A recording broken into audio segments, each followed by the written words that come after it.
Hello, everyone. Welcome back to the Ask Dr. Be Good show, the show where we talk about the politics, the pedagogy, and the practices around public education. Again, every week it seems like we have new things happening that sometimes highlight the positive, but not always. And we have some of that going on this past week. Before I go on to sort of the heavy duty stuff, I'm going to start with heavy duty stuff, but a solution, a possible solution. And that is, some of you may have read recently that child suicide ideation is way up 300%. And I'm talking ages 5 to 10 years old versus the teenage years. So we need to pay attention. We need to learn more about what is triggering our kids. And so I have here Kurt Manecke. And he has been on our podcast before. It's been a couple of years, I think. And I didn't have time. I saw this today. And so I told him I would talk about it today. And then we have the opportunity to get our kids focused, especially our teenage kids focused on the right thing. So let me read his post that he put in LinkedIn. And because he is an award-winning author. And the book he has is Smile and Succeed for Teens. He wrote it for adults, and then people kept coming to him and saying, my teen needs that. So then he ended up getting, I think he had more success with the teen book. But let me read what he said. Are you worried your young adult won't have social skills to get and keep a job? Do your students need to improve confidence and self-esteem? Are they addicted to their devices? Do they have anxiety? Have trouble making friends? Teen success starts here. I wrote this triple award-winning book as a solution to solve these problems and more. I painstakingly wrote and rewrote this handbook to ensure that there are no wasted words. It's quick, easy, and fun to read and effective, concise and to the point with no fluff. Students can apply the lessons they learn immediately, meaning today, for success in school, work, and life. It really is a life-changing book, available in print, ebook, and audiobook versions on Amazon and on online course on my website. Classroom packs with the teaching guides. So classroom packs with the teaching guides are available on my website, as is the new online course. A parent's guide is also available to you to role play these important social and job skill activities with your young adult. Please see the comment below for my website address. So again, the book is called Smile and Succeed for Teens. Let me see if I can hold it up there. You can see that. And he says here, learn more or purchase on my website at https://www.smilethebook.com.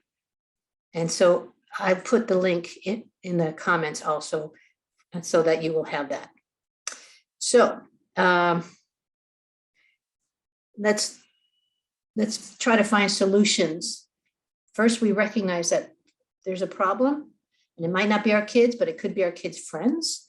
And so making sure that we have a conversation with our children about themselves, how they feel, and inquire a little bit about how their friends feel, because they could be giving off signals that we need to pick up. And those are the signals they're giving off. They're giving off because they want help, but they don't know how to put it in the right words. So a lot of times it's behavior issues, it's changes in behavior, it's talking about death. Those are things, and we'll do a stronger podcast on that possibly next week. We'll see, because I just read this morning, as I didn't have time to really prepare a full podcast on suicide ideation. But when I saw this possible solution for teens, I wanted to give you the opportunity to order it in time for Christmas. All right. So the Oxford school shooting this past week, could school staff be charged? That really caught my attention, and you'll know why in a minute. But so the prosecutor continues to criticize the decision to keep a teenager in a Michigan school before the shooting that killed 4 students last week, raising questions about whether the staff and school district will face liability, criminal or civil, in the tragedy. And that really caught my eye. Again, I'll share with you why, because from a personal standpoint, from a school setting standpoint that I experienced. And I can understand the frustration to blame But you know what? Let's go through the timeline of what happened so that we can really understand what happened with all the facts, and then we will come back and discuss whether you all think the staff at the school should be charged. Friday, November 26th, James Crumley buys a 9mm Sig Sauer from Acme Shooting Goods in Oxford, and his 15-year-old son later posts a photo on Instagram of himself holding the semi-automatic handgun, writing, "I just got my new beauty today. Sig Sauer 9mm, any questions? I will answer." And he includes an emoji of a smiling face with heart eyes. Saturday, November 27th, Jennifer Crumley writes on social media that it is a mom and son day, testing out his new Christmas present. Monday, November 29th, a teacher sees Ethan, a sophomore at Oxford High, searching online for ammunition with his cell phone during class and reports it to school officials. Ethan meets with a school counselor and another staff member, and he says he and his mother recently went to a shooting range and that shooting sports is a family hobby. And so school personnel called the mother and left a voicemail and emailed her. She did not respond to those requests for chatting. And so while exchanging text messages with her son, she writes, "LOL, I'm not mad at you. You just have to learn not to get caught." That night, Ethan Crumley records a video in which he discusses killing students. Tuesday, November 30th, the teacher finds a note on Ethan's desk that alarms her enough to take a photo. It includes a drawing of a handgun and the words, "The thoughts won't stop, help me." Remember, we talked about people reaching out, sending signals. Huge message there. Also depicted is a bullet with the words "blood everywhere" above a person who appears to have been shot twice and is bleeding. A laughing emoji is drawn below the figure, and the note also says, "My life is useless, the world is dead." The teacher reports the information to school counselors and the dean. A counselor removes Ethan from the classroom and takes him to the office with his backpack. The counselor obtains a drawing, but Ethan has already scratched out portions. He says the drawing is part of a video game that he is designing and that he wants a career as a video game designer. The parents are summoned to the school for a meeting that occurs around 10 a.m. While the school tries to reach them, Ethan remains in the office for an hour and a half as counselors continue to observe and speak with him. Ethan expressed concern about missing homework assignments and asked for his science homework, which he works on while waiting. The counselors do not believe he will harm others based on his behavior, demeanor, or responses, according to experts there. The parents arrive and are shown the note. The counselor asks Ethan about his potential for self-harm and harming others. They again conclude he is not at risk due to his answers, which were affirmed by the parents. The parents are advised that they are required to get him counseling within 48 hours, or the school will contact Child Protective Services. The parents refused a request to take their son home for the day and leave without him. And they return to work. He returns to the classroom. Ethan returns to the classroom rather than to go home to an empty house, which the superintendent says is because he had no prior disciplinary infractions. About 12:51, Ethan emerges from a bathroom with his gun the father bought him 4 days before. He fires at students in the hallway, killing 4 and wounding 6 students and 1 teacher. Deputies capture him within minutes of the shooting, and when news of an active shooter became public, Jennifer Crumley texts her son at 1:22 p.m. and says, "Ethan, don't do it." 15 minutes later, 1:37 p.m., James Crumley calls 911 to report that a gun was missing from his house and he believes his son may be the shooter. The gun had been kept unlocked in a drawer in the parents' bedroom. On Wednesday, December 1, Ethan is charged as an adult with murder and terrorism. Friday, December 3rd, James and Jennifer Crumley are charged with involuntary manslaughter, but authorities can't find them and a manhunt is launched. Saturday, December 4th, the Crumleys are arrested around 1:30 a.m. after being caught hiding at a commercial building in Detroit. They enter a not guilty plea during a Zoom meeting, and a judge sets bonds at $500,000 each. The superintendent announces there will be a third-party review of all events in the past week because the community and families deserve a full, transparent accounting of what occurred. "I see a lot of negligence, but I don't foresee charges against anyone in the school," said David Steingold, a Detroit area defense attorney. you would have to show specific intent. No one on the staff intended to commit a crime. As for others, the gun was legally sold by a local dealer to James Crumley. According to investigators, the gun manufacturing industry is protected from civil lawsuits for its products, according to Gifford's Law Center, which tracks gun issues. All right, so there's the timeline, right? Let's talk about what the roles are for the different folks here. When Ethan was found to have a disturbing note, the counselor was involved, right? So when faced with the drawings and writings found in Oxford, a counselor would be concerned about suicidal thoughts, not signs of a possible mass homicide. So a counselor is not trained to think that way. And this is according to Carolyn Stone of the University of North Florida, an expert in ethical and legal issues for school counselors. When you see that, you call the parents, and that's what this counselor did. When we share, the parents then exercise custody and control over the child and get them help. Our job is to make sure parents know their child is in trouble. Crumley's parents never told counselors about buying a gun just days earlier. So the counselors made a judgment based on their professional training and clinical experience and did not have all the facts that we now know, said Throne, referring to keeping Crumley in school instead of sending him home to an empty house. So could the school face civil lawsuits? The shooting left 4 students dead and injured 6 more students and a staff member. Students barricaded themselves in classrooms and even fled through first floor windows. The prosecutor said the entire school was terrorized. Personal injury lawyers expressed doubt that the Oxford district could be successfully sued for letting Crumley stay in school. That's because Michigan law set a high bar to wring liability out of public schools and other arms of government. You have to show that the administration or faculty members were grossly negligent, meaning they had a reckless disregard for whether an injury was likely to take place, said attorney Vince Colella. Even if gross negligence can be demonstrated, someone who sues must also show it was an approximate cause of death or injury, he said. Because the staff didn't hold the trigger, they can be held liable. They can't be held liable because of government immunity. They knew he was distraught. Immunity is counterintuitive to public safety. So I tell you all this because I want to share a story that happened in my school district a couple of years ago. We had a student, a 6th grade student, okay? So the 6th grade student would be 11 or 12. And she was showing suicide ideation, strong signs of it. Counselor got involved. Counselor reached out to the home.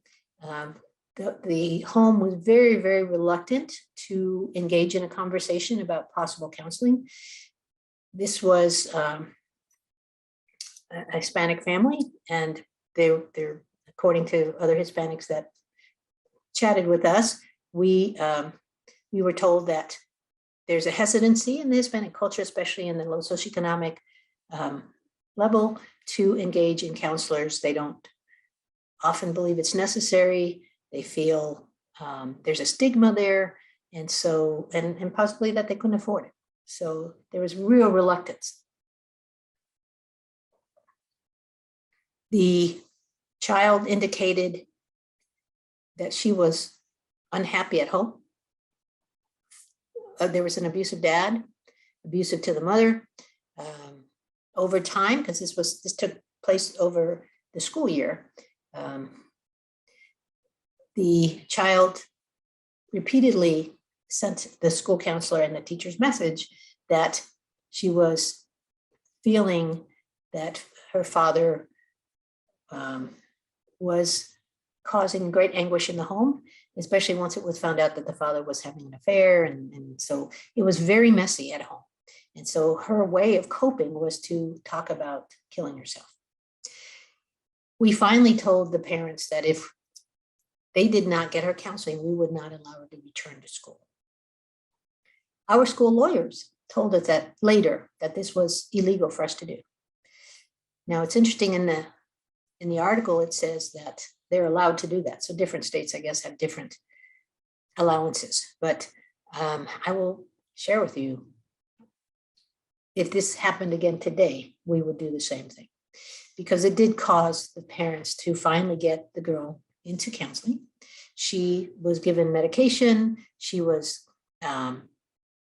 scheduled meetings with a school, with a counselor, an outside counselor, and things were good for a couple months. And then the end of school happened, and we sent her home for the summer.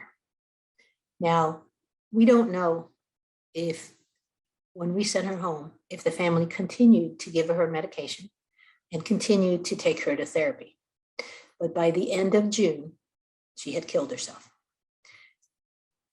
The family came after us, the school district, the school, and accused us of bullying, and that her daughter had killed herself because of the bullying that had gone on all year. When in fact, there was no bullying. It was all home-based. Now, as a school, we were not allowed to accuse the family of lying, of not really accepting what their own daughter had written down in her notes to the counselor at school. And they even engaged a Hispanic activist who then engaged other Hispanics to protest the school, and it was Facebook Live, and it was awful. It was an awful protest against the school, and we were helpless. We were not allowed to say anything to protect ourselves, to tell the truth. So then a year later, the parents, the dad had, so a year later, we find out the truth. We find out that the father had left the home, but he had visitation rights. He was coming. The mother had told the young lady and her brothers that dad was coming to take them for their weekend. The girl didn't want to go. She said no, she wasn't going, and if mother forced her, she was going to kill herself. Well, and we have had kids say that and not mean it. They used it as a threat. And so mom said, go get your things. The girl left to go to her bedroom, and a short while later, her brother found her hanging in the closet. But we're not able to defend ourselves as a school. We did all the things to get her help. But when you have family members who are dysfunctional and aren't getting therapy themselves, it is often impossible to heal. So that's the article caught my attention about whether the school should be blamed. Again, it sounds like the school did everything within their parameters to do what they were supposed to do, except they didn't search the backpack. And that was the one failing. I'm sure they'll always do that in the future, but that would have been a natural thing for some of us to do, to say, search the backpack. If he's got suicide, well, it sort of was suicide ideation, and that he was wanting to kill himself or kill others, actually. I think he was wanting to kill others. So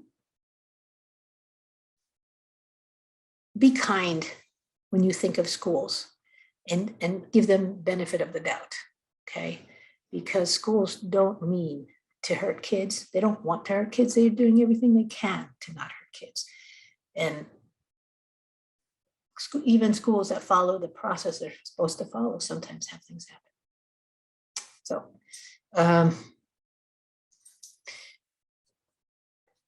just to chat a little bit more about the ongoing theme that I've been talking about, and that is that we are having a severe problem with teacher retention, teacher absences. I thought I would share sort of a lighter story, about a substitute in Texas. So this caught my eye. Texas substitute teacher who brought karaoke machine to class was asked to leave. Okay, I guess he wanted to be the fun sub. So a Bowie High School substitute teacher was asked to leave early in the school day Friday after he was recorded by students singing with a karaoke machine.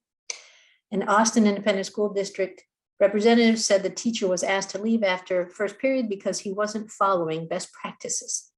Contrary to rumors, the school district said the teacher was a registered sub and was placed on campus by the school district to cover a class. So the KXAN, a news place, received the tip that the teacher, who has not been identified by the district, just walked into the classroom posing as a sub and was later arrested, which prompted us to ask Austin about it. The teacher was not arrested. Okay, it was a registered sub put in there, but you know how rumors start. A Bowie student sent a video of the substitute teacher belting out what he thinks is the song Toxic by Britney Spears, but it's hard to tell for sure. And this is where it's sort of funny. I heard worse Britney Spears covers, but the lights are a bit much, said an Austin ISD spokesman. So he also had disco lights going on while he was doing his karaoke. Austin ISD confirmed the teacher brought a karaoke machine to the class and said the teacher didn't have a formal Austin ISD badge, but was checked in through the front, through the visitor system, and that includes a background check, which most of you know. You can't get into a school without putting your thumb down or giving your driver's license and so forth. So all processes were followed. It was simply a case of a substitute not following our practices. So KXAN reached out to Austin officials Tuesday on the vetting process for sub teachers' former jobs, and but they've not responded. And it's hard, you know. Remember, we talked about the standards are being lowered for subs, right? Because the need is so great. According to AISD's substitute handbook, substitute teachers are required to follow the plans exactly as left by the regular teacher and maintain the class typical routine. The handbook also prohibits computer use for anything unrelated to the regular teacher's lesson plans or use of electronic equipment without explicit approval. And I guess, so if you want to use a karaoke machine, you need explicit approval. The school district confirmed the sub did pick up another job at Austin High School after the Bowie incident and was relieved of his duties, but not before performing another song, possibly Lady Gaga. So again, we're ending with a lighter note, but it speaks to our continued fear that we have a huge, I don't want to say looming because it's already here. We have a huge teacher attendance issue, a teacher retention issue, teacher recruitment issue. And subs are being used, yes, as one of the many ways of mitigating this problem. And when you have and bring in large amounts of people who have not been well-trained, long time trained, you know, had ongoing training in being in the classroom and following best practices and classroom management, you're going to have the occasional nut come in. I remember when I was, gosh, this is going back to 1999, I think. I was made assistant principal at a school in Dallas ISD, large Hispanic school. And, you know, we'd have subs come in and we literally would have subs coming in wearing their PJs and or wearing bedroom slippers. So we would have to send them home. Now, again, that we're going back 30 years. So things are a little bit more sophisticated as far as substitute training than 30 years ago. But I remember teachers complaining about subs eating all their candy that they would leave there for kids or not following their lesson plans. Of course, that goes on now. But I don't know if we had karaoke machines back 30 years ago, but we just, anytime you include a lot more people in an equation, you're going to get the occasional bad behavior. And so that always requires a new rule, right? We have always when you see a rule or a law, there was an issue behind that caused it. So as always, we have our quick time together. We are in the middle of, practically the middle of December. And my hope is that you are finding ways to stay mindful, full of mindfulness, full of gratitude. Remember, we've done lots of podcasts on the need to be mindful, to practice mindfulness, to practice gratefulness. And just the next time somebody steps on your last nerve, just don't react. It's important that we stop reacting like society has lately, with being angry at teachers, being angry at store clerks, being angry at each other. So let's tone it down a bit. Let's stay more aware of the need to be kind to each other, especially during this holiday season. And I posted something on